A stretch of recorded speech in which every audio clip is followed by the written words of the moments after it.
Here is the last part of the lesson, and this is going to be the application part, very money-based application.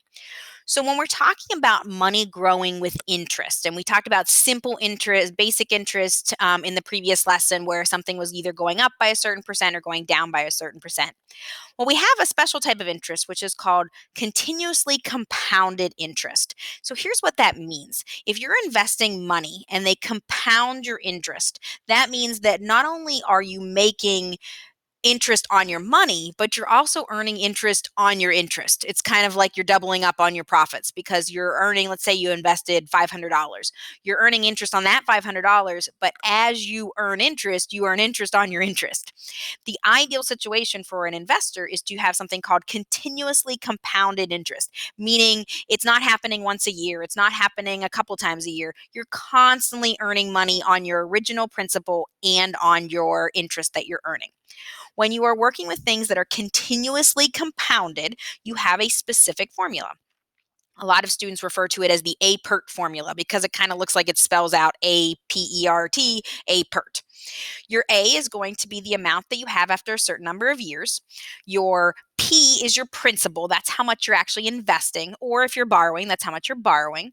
And your R is your interest rate, which does have to be written correctly as a decimal. This is a formula that you want to jot down. It's also a formula that they usually give you in Delta Math, which is nice, so you have it as a reference.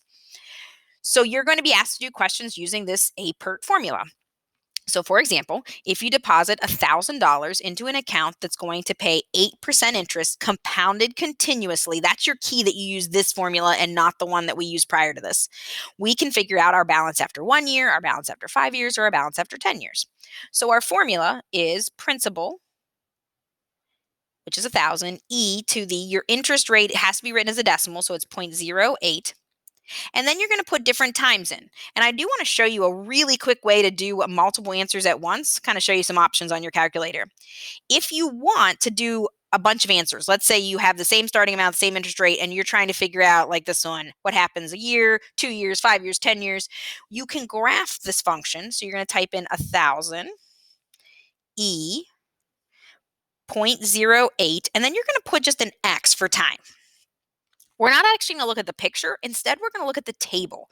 So if we go to second and graph, we will have a table that will show us after different years how much money I have. So you'll see at 0, I'm starting with 1,000. We knew that. Here's how much I would have after 1 year. So I'm up to $1,083 and about 30 cents. After 5 years, I can scroll down, $1,491. The only thing I don't like about the table is it will limit your decimal points. So if you're trying to be really accurate, a table may not be ideal. If you're rounding to the nearest dollar, then the table is perfect.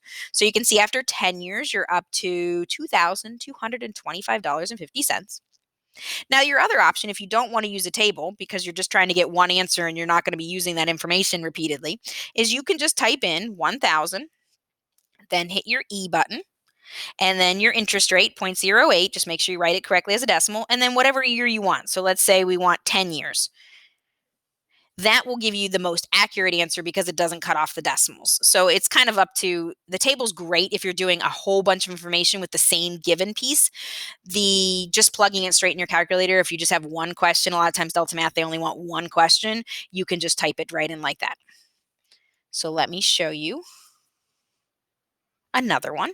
So we are investing $3,500. That's my principal. My interest rate is 6.5. That is 0.065. If you ever get an answer that's ridiculously large, it's probably because you wrote your decimal wrong. And we want to know how much we're going to have after 5 years if it compounds continuously. So I'm going to multiply by time 5. So on my calculator, 3,500 E, so second and that LN button, 0.065 times 5.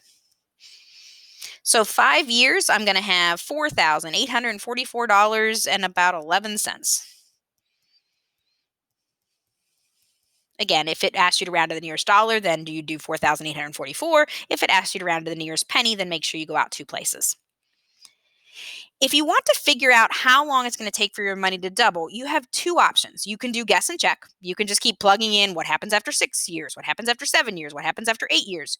Another option is you could use the table. So let me show you that just because it's a little faster. So you go to your y equals and you type in your equation, 3,500, your E button, 0.065, but don't put a particular time in, just put an X, so that way your time can change. Go to your table, so second and graph, and start looking at my money. So when I look at my money, let's see here, we can see we start at 3,500. I want my money to double. So 3,500 doubled will be 7,000. So we want to figure out how long it's going to take to get to 7,000 if we just keep using the same information. And here I've got it between 10 and 11 years. So at 10 years, we're at 6,700. At 11 years, we're a little over 7,100. So sometime between 10 and 11 years, my money will double. So that is how we deal with compounding continuously with money. It is A equals PE to the RT, not to be confused with the ones that just tell you it's growing by a rate and not compounding. That was what we did last class, which was your initial amount and then 1 plus or minus your interest rate times your time. That will have no compounding. If you are compounding, you're using this formula. And that is the end of the lesson.